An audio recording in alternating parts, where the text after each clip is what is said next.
Chapter exercise 10.2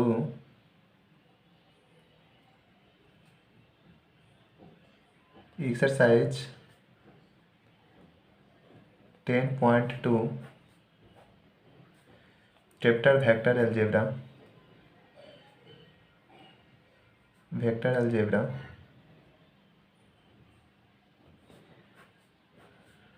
exercise 10.2 का theory.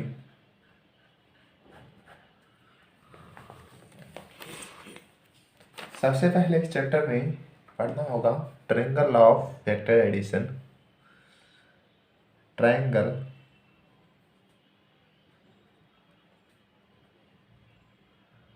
Of vector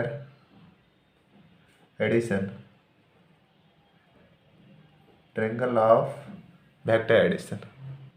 इस exercise को कंप्लीट करने के लिए इस एक्सरसाइज में ट्रायंगल ऑफ वेक्टर एडिशन का ज़रूरत पड़ेगा। तो सबसे पहले जानते हैं कि ट्रायंगल ऑफ वेक्टर एडिशन क्या होता है। If two vector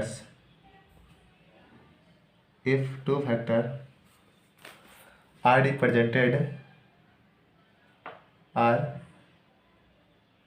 represented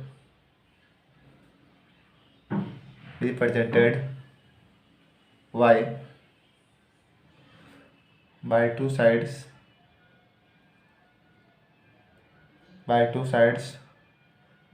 a triangle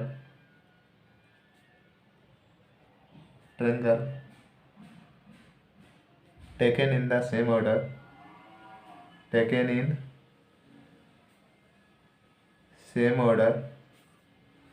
then the resultant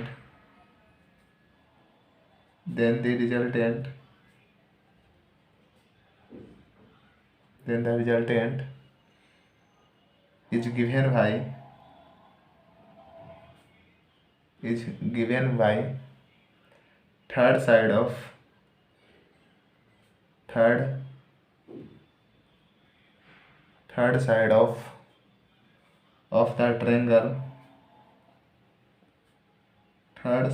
the triangle,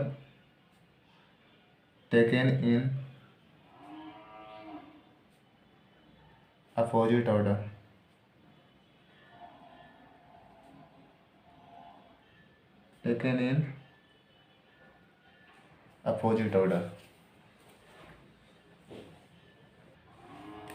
तो इसे समझते हैं कि वास्तव में क्या है triangle of vector addition. If two vector are represented by two sides a triangle taken in same order, then the resultant is given by third side of the triangle taken in opposite order. तो same order और opposite order को सबसे पहले समझते हैं। जैसे हम जानते हैं कोई वेक्टर है, इस वेक्टर के आगे वाला को बोलते हैं हेड एंड इसे बोलते हैं टेल। शुरुआत को बोलते हैं टेल एंड एरो का साइन जिधर आता है उसे बोलते हैं हेड। तो यदि कोई दो वेक्टर को अगर हेड को टेल में जोड़ा जाए, जैसे प्रथम वेक्टर का हेड और दूसरे वेक्टर का टेल को एक साथ जोड़ते हैं तो इसे बोलते हैं सेम ऑर्डर। अगर प्रथम वेक्टर के हेड में, जैसे ये कोई ए वेक्टर है और ये बी वेक्टर है, तो अगर इसे पहला वेक्टर के हेड को दूसरा वेक्टर के टेल में जोड़ते हैं तो इसे बोलते हैं सेम ऑर्डर। इसे कहा जाता है सेम ऑर्डर। और यदि प्रथम वेक्टर का हेड को दूसरे वेक्टर के हेड से ही जोड़ते हैं तो इसे बोलते हैं अपोजिट ऑर्डर।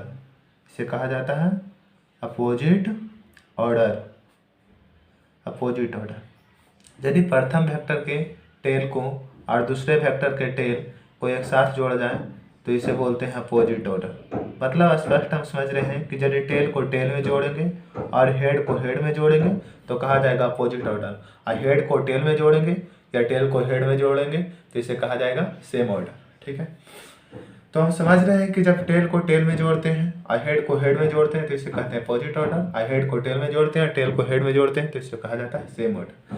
तो कहा गया है क्या ट्रायंगल ऑफ वेक्टर एडिशन क्या कहता है, if two vectors are represented by two sides, मतलब दो वेक्टर हैं और वो रिप्रेजेंट कर रहे हैं टू साइड्स, एक ट्रेंगल के टू साइड्स को रिप्रेजेंट करें, ए triangle taken in same order, और टू साइड्स को लेते हैं सेम ऑर्डर में, और थर्ड साइड जो होता है, जो रिजल्टेंट आता है थर्ड साइड, उसे लेते हैं opposite order.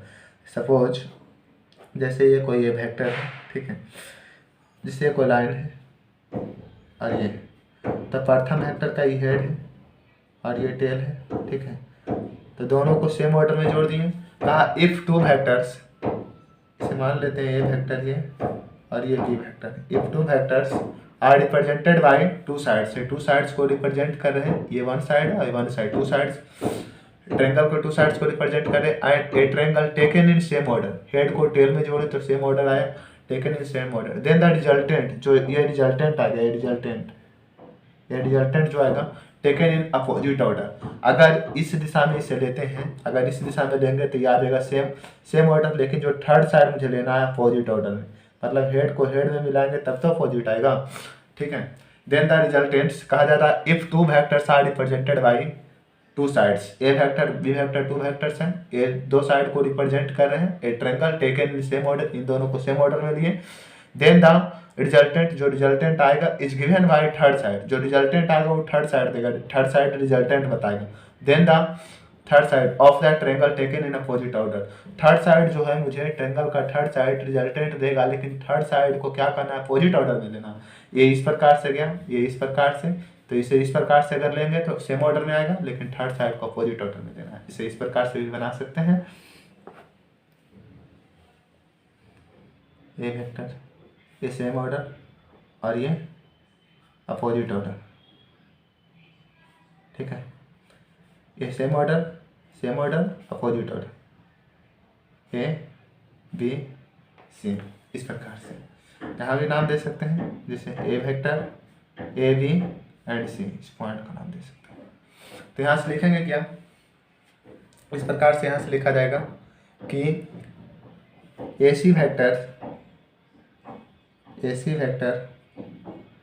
Equal A B vector plus B C vector.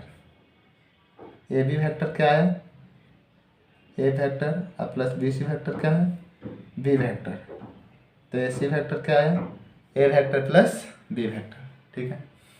अब a triangle law of vector addition हो गया। अब जानते हैं parallelogram law of vector addition, parallelogram law of vector addition.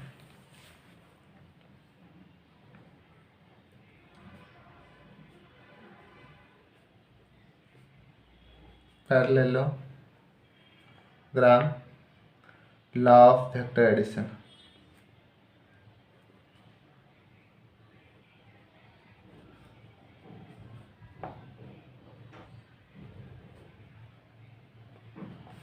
Parallelogram law of vector addition.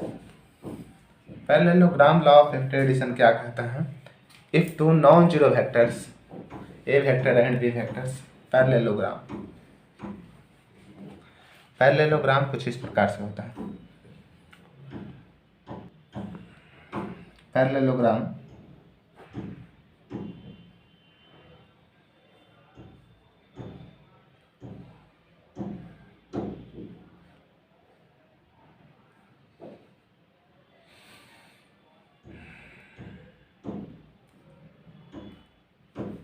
इसके equal इधर draw करेंगे, ठीक है,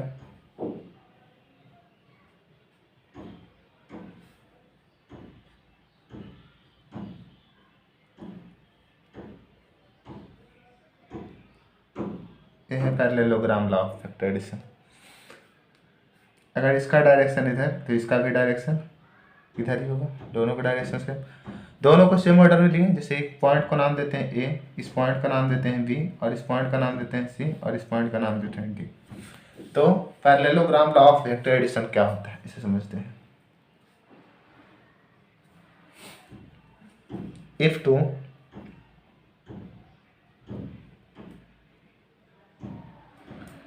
non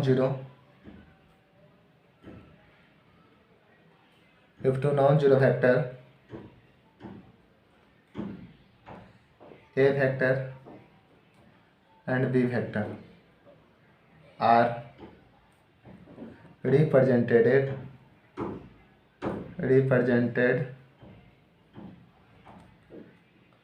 by the two adjacent sides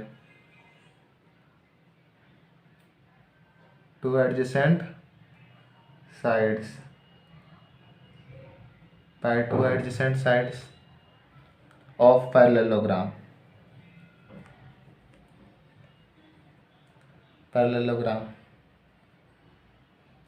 Then the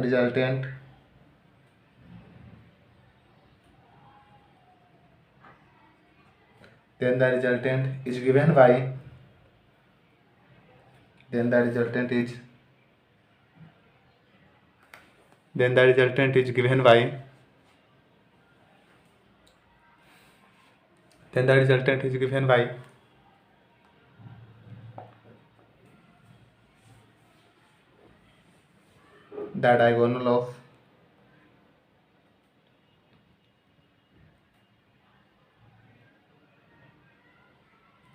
the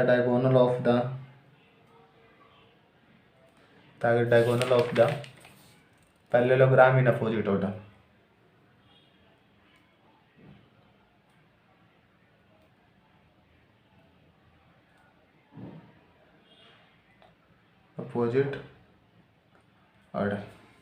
If two non zero vectors, इसे मान लिया जाए ए vector और इसे मान लेते हैं बी वेक्टर, ठीक।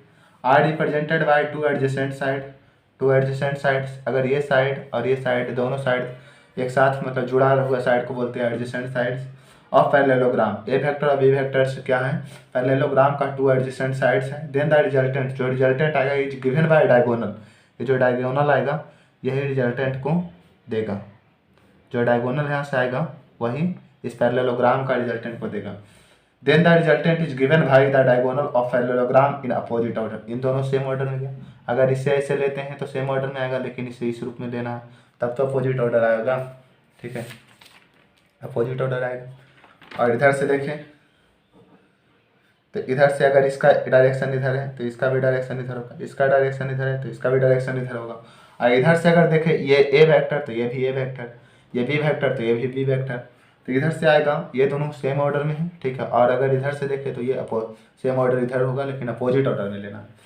कहा गया है क्या, if two non zero vectors हैं A vector and B vector, two non zero vector represent by two adjacent side, A vector और B vector two adjacent side को क्या करते हैं, रिप्रेजेंट करते हैं। और पैरेललोग्राम के टू एडजेसेंट साइड को ए वेक्टर और बी वेक्टर रिप्रेजेंट करते हैं। देन द रिजल्टेंट, यानी जो रिजल्टेंट इसका आएगा is given by the diagonal, जो डायगोनल होगा वही रिजल्टेंट को फाइंड करेगा of the parallelogram in opposite order, लेकिन पैरेललोग्राम का अपोजिट ऑर्डर लेना है। तो यहाँ से आएगा AC vector equal AB vector plus BC vector, ठीक है, इक्वल AB वेक्टर आया A वेक्टर और प्लस BC वेक्टर आया B वेक्टर, ठीक है, कंप्लीट। अब आगे पढ़ते हैं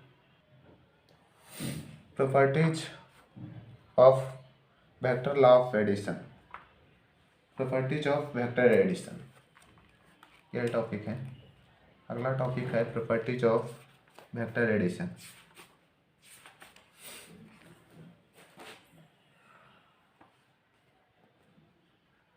प्रॉपर्टीज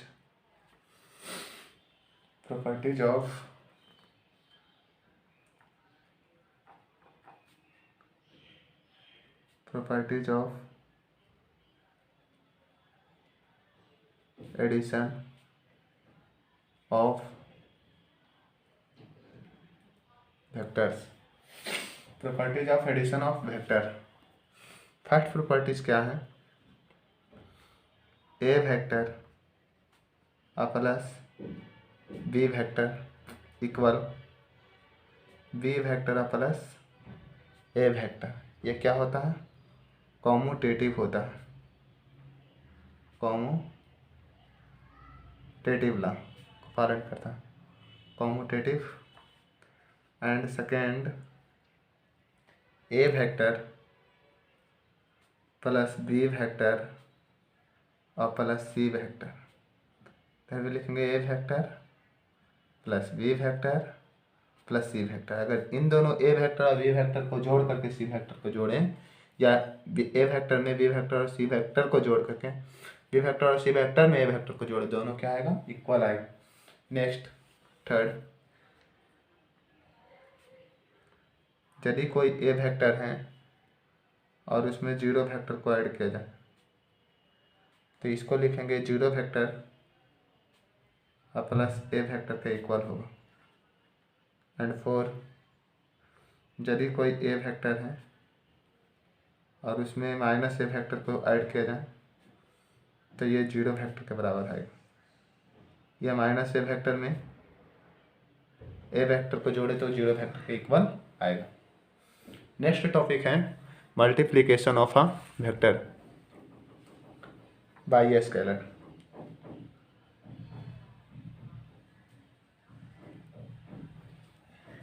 इसके अगला टॉपिक होगा मल्टीप्लिकेशन,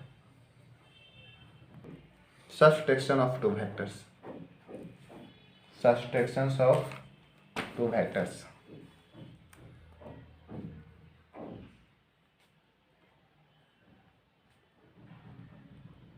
Subtractions of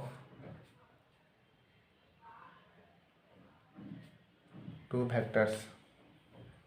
ठीक है, टू वेक्टर का सब्सट्रैक्शन किस प्रकार से होगा?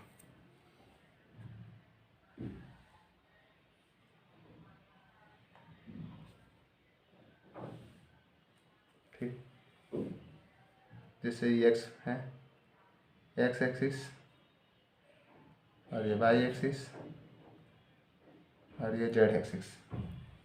ठीक है, इस पॉइंट से इधर आएगा और ये दोनों एक ही पॉइंट से हैं। ठीक है, इस पॉइंट को मानेंगे वो ए और ये बी। मान लेते हैं कि ये पूरा है ए वेक्टर और ये पूरा है बी वेक्टर। ठीक है, अब इन दोनों को सब्सट्रैक्शन ऑफ टू वेक्टर्स में हम ओ ए को मान लिए लेट ओ ए वेक्टर्स, यहाँ से लिखेंगे let O A equal A vector and O B B vector. ठीक, तो हम जानते हैं क्या, triangle law of vector addition क्या कहता है, इन दोनों को सेम ऑर्डर में रखें तो ओ बी वेक्टर क्या आएगा? ओ बी वेक्टर होगा ओ ए वेक्टर, दोनों को सेम ऑर्डर में। Triangle law of vector addition कहता है टू साइड्स को सेम ऑर्डर में लेना। Triangle law of vector addition, two side से triangle taken in same order, तो ए वेक्टर और बी वेक्टर दोनों को सेम ऑर्डर में लेंगे तो ओ बी वेक्टर बराबर होगा O A vector plus O B vector. ठीक है, ओ ए वेक्टर क्या आया, मुझे निकालना है O A vectors plus A B vector. ठीक है, मुझे फाइंड करना है ए बी वेक्टर को। ठीक, तो ओ बी वेक्टर क्या है? बी वेक्टर है। ओ ए वेक्टर क्या है? ए वेक्टर है। और ए बी वेक्टर्स नहीं पता है, तो ए बी वेक्टर क्या आएगा? B vector minus A vector, B vector minus A vector. इसका मतलब हम लिख सकते हैं hence A B vector equal, यहाँ से आया B vector minus A vector, तो इसे लिख सकते हैं point B minus point A, point B minus point A. इस फिगर को ध्यान से देखें तो इसे कह सकते हैं ए वेक्टर, यहाँ लिखेंगे बी वेक्टर। पॉइंट ए को ए वेक्टर माने और पॉइंट बी को बी वेक्टर माने, तो B vector minus A vector मतलब point B minus point A. ठीक है, यहाँ से लिखेंगे आगे next again last point minus final point, ये क्या है? B vector minus A vector. ठीक है, तो last point minus final point, या फिर ऐसे लिख सकते हैं position vector of point B, position vector of point B minus P of point A, position vector of A. ठीक है, ये है सबट्रैक्शन ऑफ टू वेक्टर्स। ठीक है, नेक्स्ट टॉपिक जानते हैं multiplication of two vectors. Multiplication of two vectors.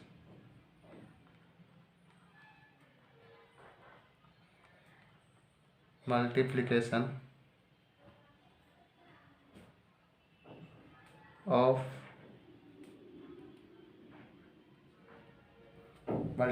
Of two vector by a scalar. Multiplication of two vector by a scalar. ठीक है, जैसे कोई ए वेक्टर है, ठीक है, जैसे मान लेते हैं कि ये कोई ए वेक्टर है।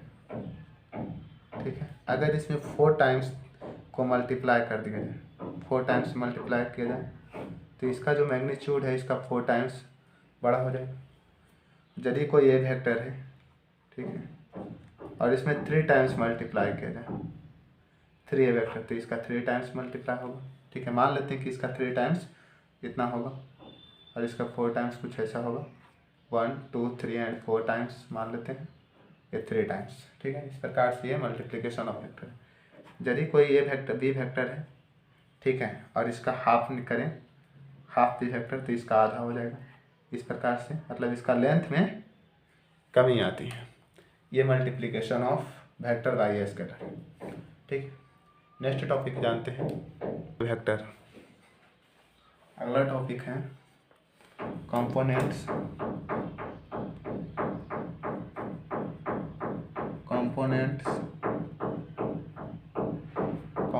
Of A vector. Components of A vector.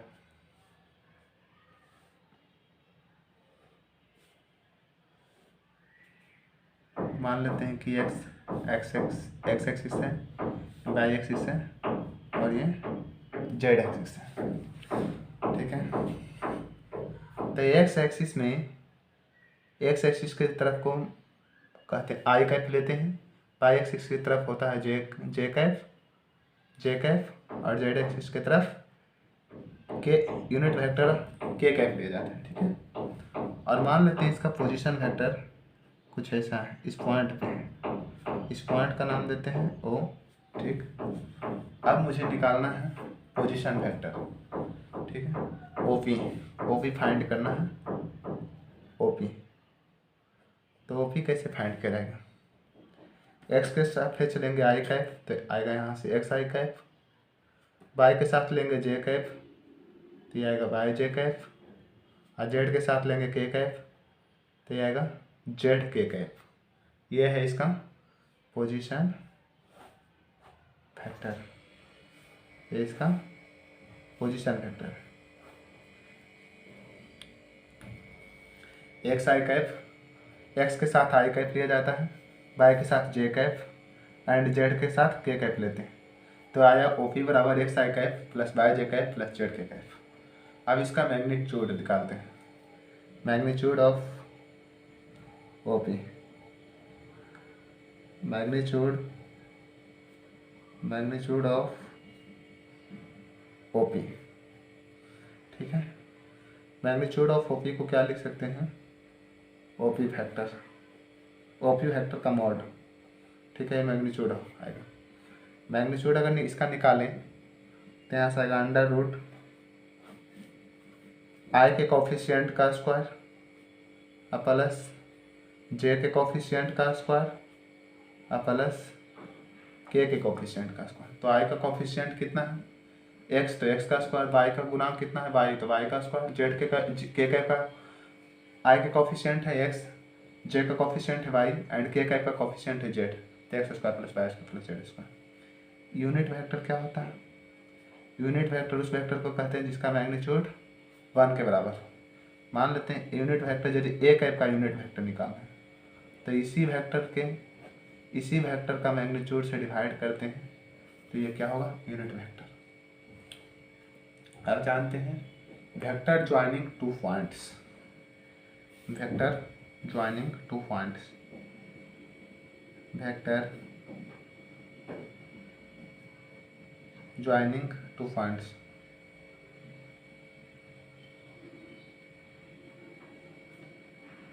Vector joining two points, जैसे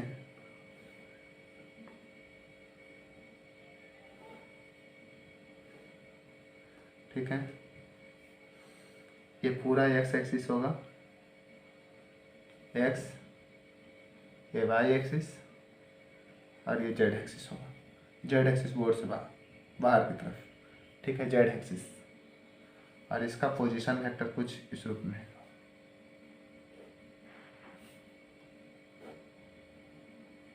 ठीक है,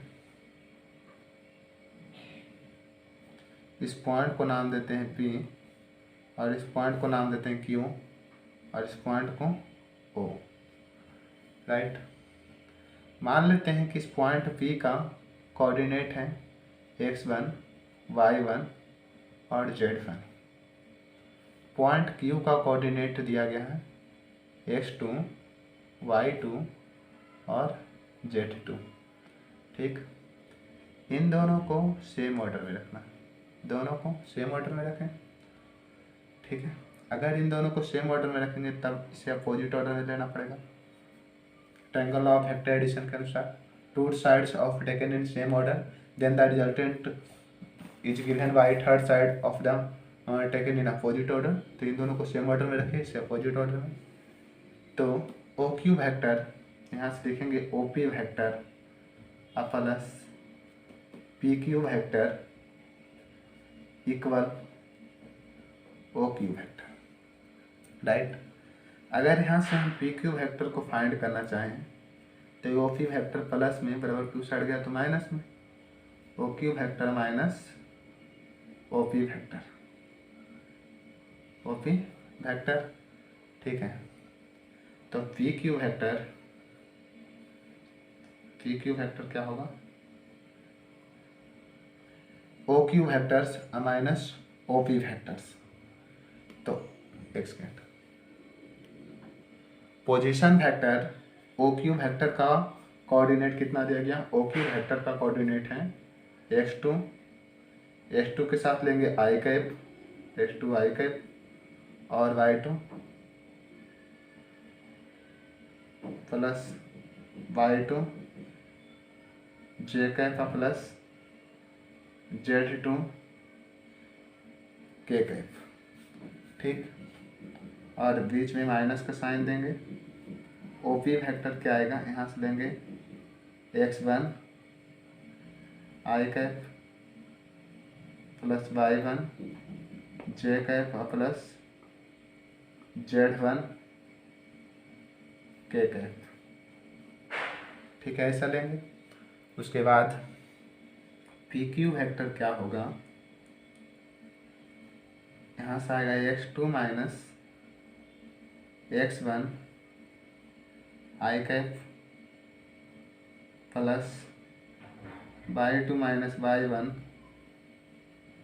जे cap plus z2 minus z1 K cap. ऐसा हो। अगर इसका हम मैग्नीट्यूड निकालना चाहें, पी क्यू वेक्टर का मैग्नीट्यूड क्या होगा, x2 माइनस x1 का होल स्क्वायर, आई के कोफिशिएंट का स्क्वायर प्लस जे का कोफिशिएंट का स्क्वायर। जे का कोफिशिएंट क्या है, y2 माइनस y1 का स्क्वायर, और के का कोफिशिएंट क्या है, z2 माइनस z1 का z1 इसका स्क्वायर। ये इसका मैग्नीट्यूड आया।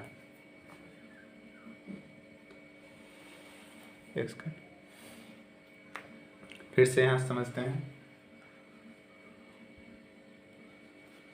जैसे P Q vectors O P vector plus P Q vector equal O Q vector. तो P Q vector equal O Q vector minus O P vector. तो ये P Q vector जो है ओ क्यू वेक्टर, यहाँ से यहाँ तक बोलते ओ क्यू वेक्टर। तो ओ क्यू दिया गया इसका पॉइंट x2, तो x2 है जो i के सापेक्ष है, y2 j के सापेक्ष है और z2 k के सापेक्ष है। ये x1 i के साथ है, x1 जो है i के साथ होगा, y1 j के साथ होगा और z1 k के साथ होगा। तो इसका ओ क्यू वेक्टर के जहाँ पर लिखेंगे x2 i cap plus y2 j cap और प्लस z2 k कैप और माइनस, बीच में माइनस तो माइनस, ये x1 जो है i कैप के साथ होगा, y1 j कैप के साथ और z1 k कैप के साथ। तो x2 minus x1 i cap, फिर y2 minus y1 j cap, ठीक है, और यहाँ से z2 का माइनस z1 k कैप, ठीक है। पी क्यू वेक्टर का मैग्नीट्यूड क्या होगा, आई के कॉफिशिएंट का स्क्वायर प्लस जे का कॉफिशिएंट का स्क्वायर और प्लस के का कॉफिशिएंट का स्क्वायर, ठीक। यहाँ से थोड़ा सा समझते हैं, जैसे यहाँ लिखा गया x1 आई का बाई टू जे के प्लस z1 टू के कैप, तो यहाँ से लिखेंगे x1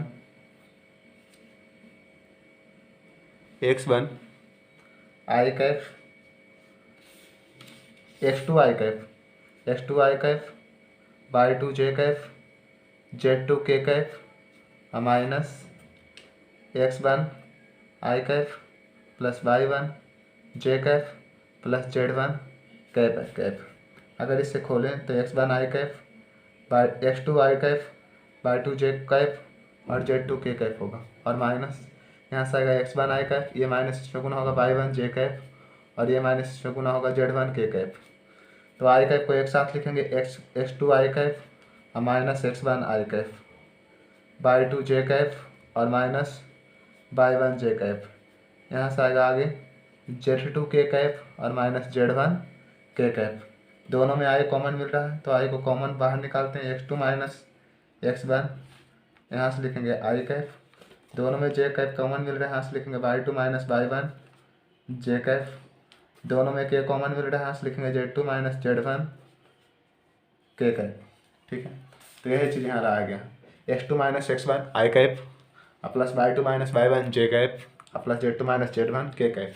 और फिर यहाँ से अगर इसका मैग्नीट्यूड निकालना चाहें तो i का कॉफिशिएंट x2 माइनस x1 है तो इसका होल स्क्वायर, y के कॉफिशिएंट क्या है y2 माइनस y1 इसका whole square plus z2 minus z1 का होल स्क्वायर। अगर किसी वेक्टर का मैग्नीट्यूड निकालना होता है तो किस प्रकार से मैग्नीट्यूड निकालते हैं, i का कॉफिशिएंट का स्क्वायर प्लस j का कॉफिशिएंट का स्क्वायर और प्लस k का कॉफिशिएंट का स्क्वायर, ठीक है। कॉफिशिएंट को ही गुणांक कहते हैं, ठीक है। नेक्स्ट टॉपिक है directions cosines and direction ratios. Direction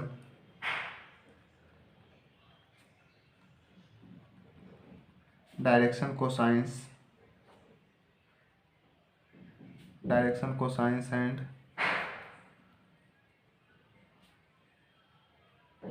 direction ratios. यहाँ से लिखेंगे alpha beta and gamma. Alpha beta and gamma क्या होता है, डायरेक्शन एंगल होता है, ठीक है।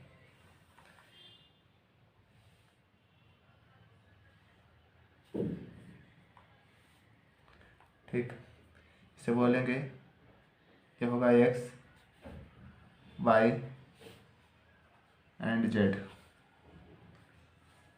ये मान लेते हैं कि पोजीशन वेक्टर p है, x के साथ जो पोजीशन वेक्टर बनेगा वो होगा अल्फा, y के साथ पोजीशन वेक्टर जो लेंगे वो होगा बीटा एंड z के साथ जो पोजीशन वेक्टर आएगा वो होगा गामा। x1 को i कैप, y1 को y को j कैप एंड z को k कैप लेते हैं, ठीक है। तो अल्फा बीटा और गामा लिखेंगे, alpha beta and gamma direction angles. Alpha beta and gamma क्या होता है, डायरेक्शन एंगल्स होते हैं, ठीक है। अब यहाँ से आगे लिखते हैं कॉस अल्फा कॉस बीटा, अगर सभी के साथ कॉस कॉस लगा दें, cos alpha cos beta and cos gamma, cos gamma, ये सब क्या होता है, direction cosines, cos alpha cos beta and cos gamma, ठीक है। ये होते हैं डायरेक्शन कोसाइंस,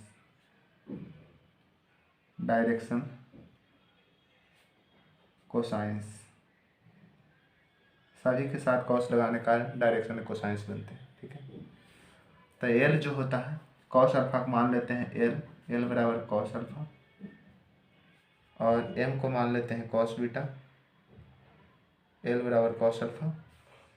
अगर यहाँ से कोई परपेंडिकुलर ड्रॉ करें, इसमें परपेंडिकुलर कोई ड्रॉ किए, इस पॉइंट को नाम दे दिए ए, और यहाँ से यहाँ तक का डिस्टेंस को मान लिए एक्स, यहाँ से यहाँ तक के डिस्टेंस को मान लिए वाई, और इसे मान लिए आर वेक्टर, आर मान लिए, एंड इसे यहाँ से यहाँ तक क्या मान लिए, आर मान लिए, are.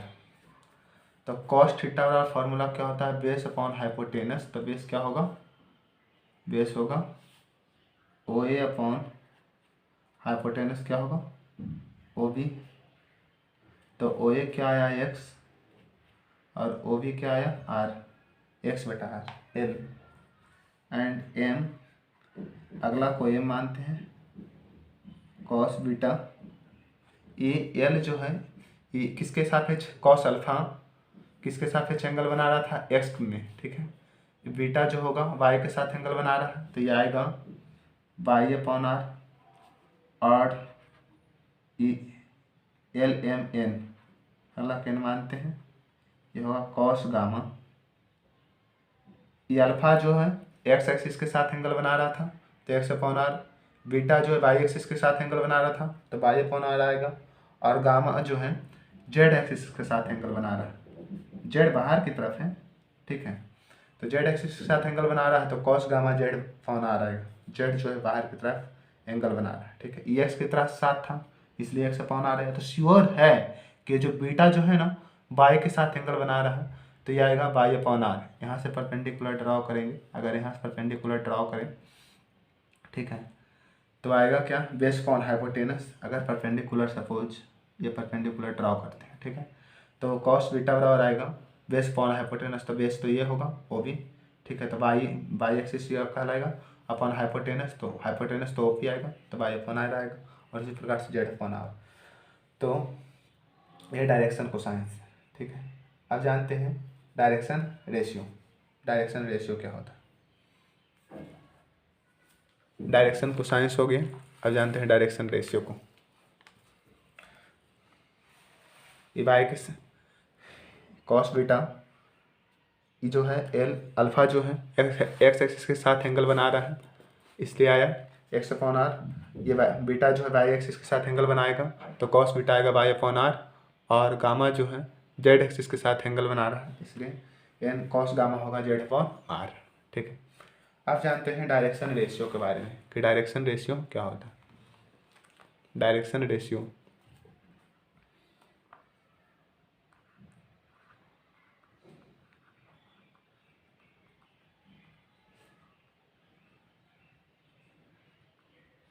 Direction ratio these are numbers, these are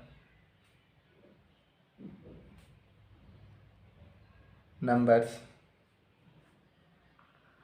a b c such that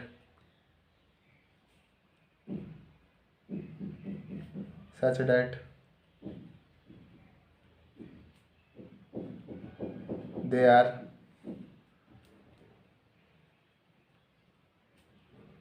proportional to direction cosines.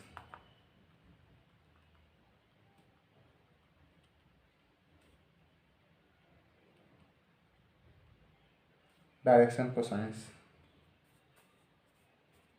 L M N. इसमें कहा गया क्या, ये नंबर्स होते हैं, these are numbers A B C such that they are proportional to direction cosines.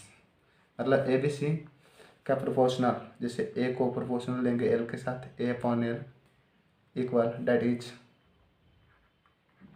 आई को पढ़ते हैं, डैट इज इसको लेंगे बी अपॉन एम, और इसे लेंगे सी अपॉन एम। ठीक है, इतना लिख के पश्चात इतना जो होता है A upon L B upon M C upon N, ये आर का इक्वल होता है।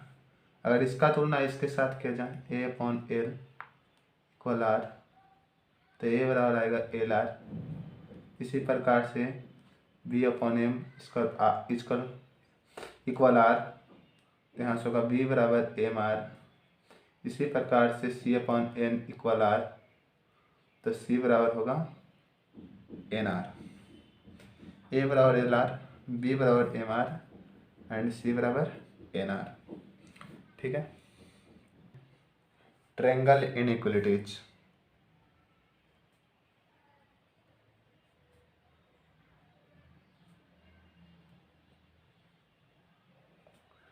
Triangle inequalities, triangle inequalities. ठीक है। फर्स्ट यहाँ से होगा A vector plus B vector का मैग्नीट्यूड जो है greater than equal to A vector का magnitude plus B vector, and second A vector minus B vector का magnitude greater than equal to A vector का magnitude और क्या है, एक सेकेंड, greater than equal to plus, यहाँ प्लस ही होगा, बी वेक्टर का मैग्नीट्यूड। ठीक है। एंड थर्ड, ऐसा नहीं कि माइनस है तो माइनस होगा, प्लस होगा, ठीक है, यहाँ भी प्लस होगा। Third, A vector minus B vector less than equal to A vector का मैग्नीट्यूड माइनस बी वेक्टर का मैग्नीट्यूड का फिर मॉड। ठीक है। ये ट्रायंगल इनइक्वालिटीज है। इसका प्रयोग ऐसे इस चैप्टर में तो उतना है नहीं। ठीक है। नेक्स्ट आगे पढ़ते हैं कोऑर्डिनेट ऑफ वेक्टर्स। ठीक है। कोऑर्डिनेट ऑफ वेक्टर्स के अंतर्गत अब डायरेक्ट सेक्शन फार्मूला पढ़ते हैं। Section formula, section formula.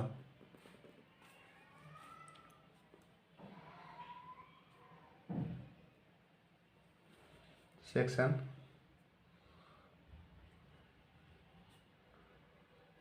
Formula, section formula. First, internally division,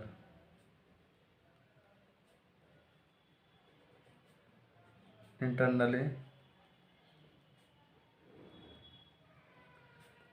division. ठीक है। इंटरनली डिवीजन, सपोज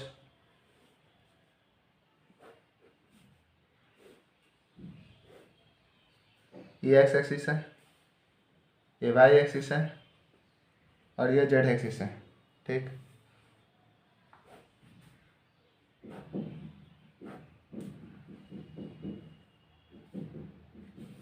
इन दोनों के बीच में मान लेते हैं इस पॉइंट का नाम देते हैं पी एंड इस पॉइंट का नाम देते हैं क्यू, और इसके बीचों बीच कोई डिवीजन किया। ठीक है। कहीं भी बीच में, कोई जरूरी नहीं कि बीचों बीच। ठीक है। इस पॉइंट का नाम देते हैं आर। ठीक।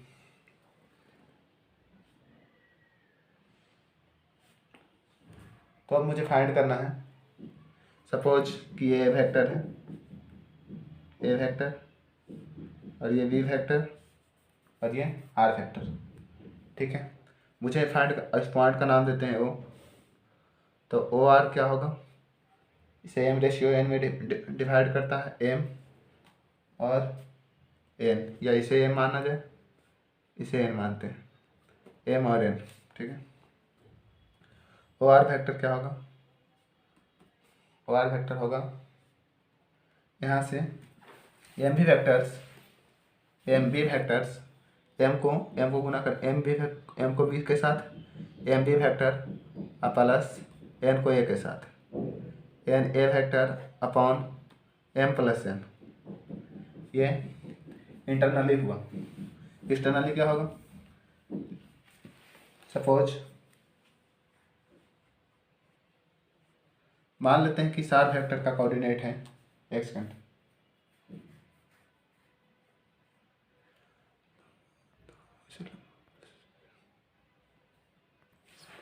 यहाँ से देखें ओ आर वेक्टर को मान लेते हैं कि यहाँ इसे मान लेंगे कि आर वेक्टर ही है, ठीक है। और यहाँ से आएगा M B vector plus N ए vector, M B vector plus N ए वेक्टर, ठीक है। M B vector plus N ए वेक्टर, ठीक। और upon M plus N, right. अब यहाँ से ये जानते हैं कि आर वेक्टर को मान लेते हैं कि एक्स आई कैफ प्लस वाई जे कैफ प्लस जेड के cap equal M B vector को मानते हैं क्या? X two I cap Y two J cap Y two J cap and plus Z two K cap, ये भी वेक्टर है। And plus N A vector को माना जाए X one I cap plus Y one J cap and plus Z one K cap upon M plus N, right. यहाँ से आएगा x आई cap plus Y जे cap plus Z के cap, ठीक है। तो एम को गुना करेंगे एक्स टू के साथ, तो यहाँ से आएगा M X two I cap M Y two J cap N Z M Z two K cap and plus N X one I cap N Y one J cap N Z one K cap upon M plus N. Again next यहाँ से आएगा x आई cap plus Y जे cap plus Z के cap, इसे और इसको एक साथ तुलना करेंगे, ठीक है। यहाँ से लिखेंगे M X two plus N X one I cap M Y two plus N Y one M Y two plus M Y two plus N Y one J cap, क्या होगा? J cap upon and again इधर next आगे बढ़ाएं तो फिर आगे होगा plus M Z two plus N Z one into K cap, यहाँ से लिखेंगे एम प्लस एन, ठीक। अब अगेन करते हैं, आगे लिखेंगे इधर आएगा एक्स आई कैफ वाई जे कैफ और जेड के कैफ इक्वल यहाँ से होगा M X two plus N X one I cap upon M plus N और plus M Y two plus N Y one J cap upon M plus N and plus M Z two plus N Z one upon into K cap upon M plus N, right.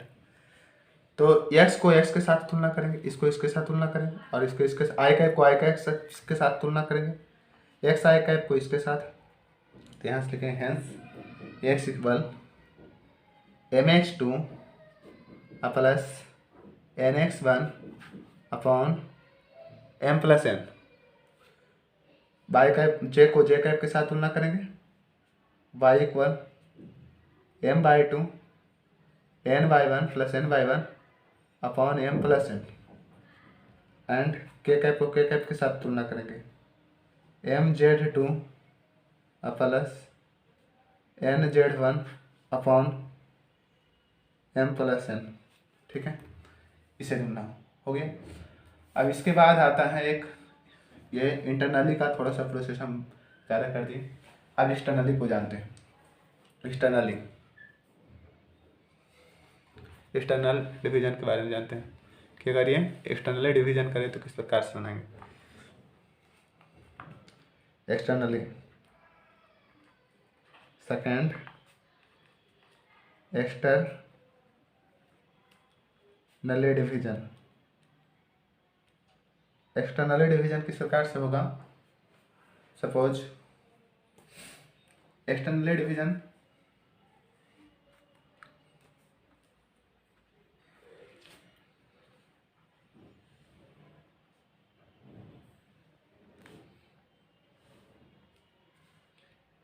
ये x axis है, ये Y axis है और ये Z axis है। ठीक, X axis, Y axis and Z axis.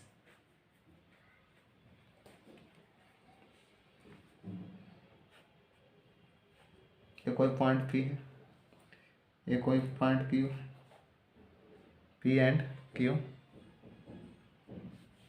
इन दोनों को मिला देंगे,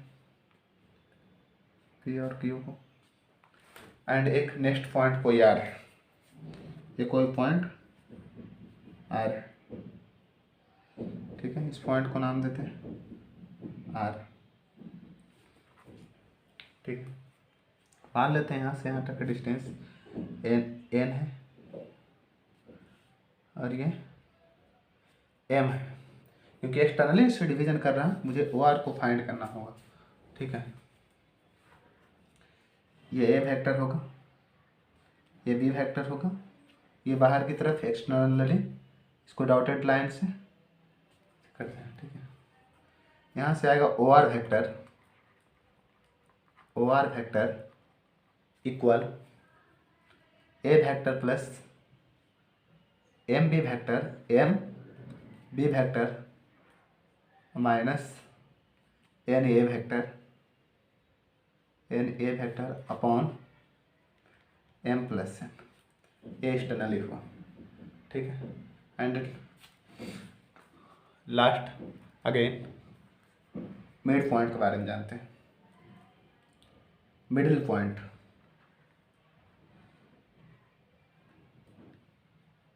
point of vector, middle point. ठीक है, जैसे हम जानते हैं कि एक्स एक्सिस होता है, ये वाई एक्सिस और ये जेड एक्सिस। ठीक, एक क्यू वेक्टर कोई है, ये कोई पी वेक्टर है, ये पी पॉइंट है, क्यू पॉइंट है, एंड इन दोनों के बीच में मान लेते हैं कि ये ए वेक्टर है और ये बी वेक्टर है। इन दोनों के बीचों बीच कोई पॉइंट है, इसको मान लेते हैं आर। ठीक है, मिडिल पॉइंट का क्या होगा, ओ आर वेक्टर यहाँ से आएगा A vector plus B vector upon 2, A vector plus B vector upon 2, ये मिड पॉइंट के लिए, मिडिल पॉइंट के लिए। And last centroid of A triangle.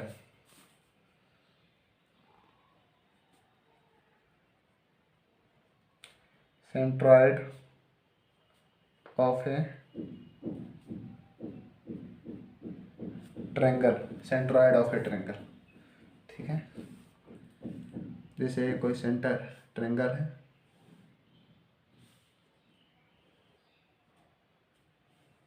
A B and सी। ठीक है, इसे मान लेते हैं ए वेक्टर, इसे समझ लेते हैं बी वेक्टर और इसे समझ लेते हैं C vector, A vector, B vector and C vector. ठीक, अब इसका कोई पॉइंट है, इस पॉइंट जी मान लेते हैं कि ये आर वेक्टर होगा। ठीक है, तो इसलिए सेंट्रॉइड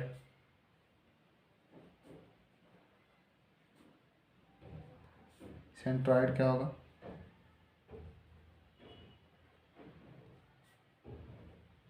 यहाँ से आएगा A vector plus B vector plus C vector upon 3।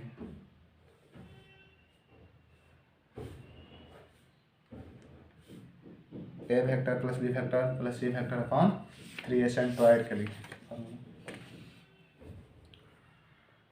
Exercise 3.2 का थ्योरी कंप्लीट हो चुका।